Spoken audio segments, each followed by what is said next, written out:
Jama'a, asirin wannan bawan Allah ya tonu.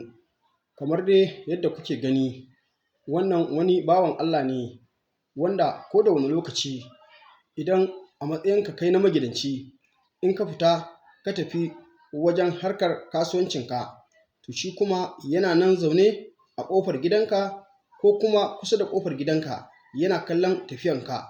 To da zaran ka riga ka tafi sai ya ƙwanƙwasa ƙofa ya zo ya shiga gidanka ya yi ma matarka fyaɗe. Abin da yake yi kenan.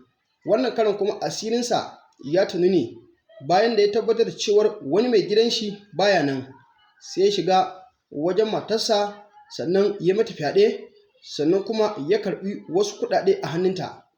Ko da wani lokaci su irin waɗannan mutane masu wayan banza idan za su yi abu a rayuwarsu ba su duba shin menene haɗarin wannan abu, sannan kuma idan asirinka ya tonu shin menene zai biyo baya, ba sa duba wannan, suna yin abunsu ne kai tsaye. Amma in ba wawanci ba da rashin hankali, babu yadda za ka yi, ko da za ka yi irin wannan abu na ɓarna, ai bai kamata ka je ka yi a inda aka san ka ba.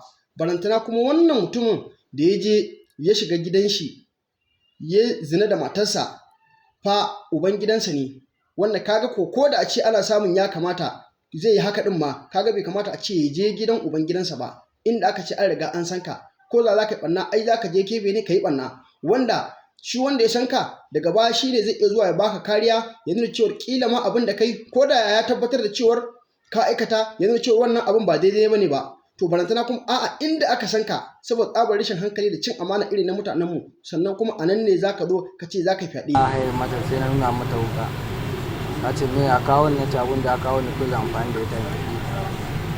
Ta ce to ba matsala, abin da zai faru da na riga na zo shi kenan, dama mijinta baya nan, ta tafi yana da gudu. Uban gidana ne ma gaskiya.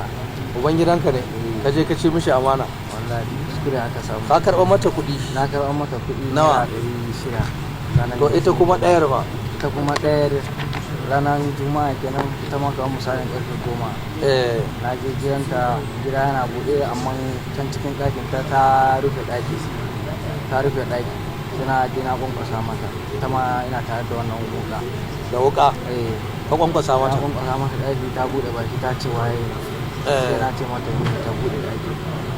Ta ce kamar ta buɗe ɗaki, waye ne, ce mata ni ta buɗe mana. In ta buɗe za ta ga kowa ne. Ta zo ta buɗe ɗaki. Ta buɗe ɗaki ta fito. Ta gani mun haɗa ido da ita. Sai ta ce min waye ne. Na ce a kin sani mana. Sai na ce to yanzu abin da ya kamata ya yi mu fita daga gidan nan ko mu ɗan kauce gefe. Kuma ba ita kaɗai ne na tadda a ɗakin ma, tana da 'yan kwana. Ka ɗauke ta kai daji da ita? So sai na ɗauke ta muka yi bayan gari da ita. Can kan wani dutse nan ita ma ne amfani da ita, na tafi ta koma gida na taho gida. Ka karɓar mata kuɗi? A'a. To sai ta uku? Ta uku ita domin Allah ya labai shari ne wannan akan. Ba gaskiya bane? Ba gaskiya bane ba domin Allah. Ka je gidanta ba? Ban je ba domin Allah. A yi bincike bakin gurgudu ban faɗi na. Wai kana da aure? A'a ban da aure. A'a. To shikenan, mun gode.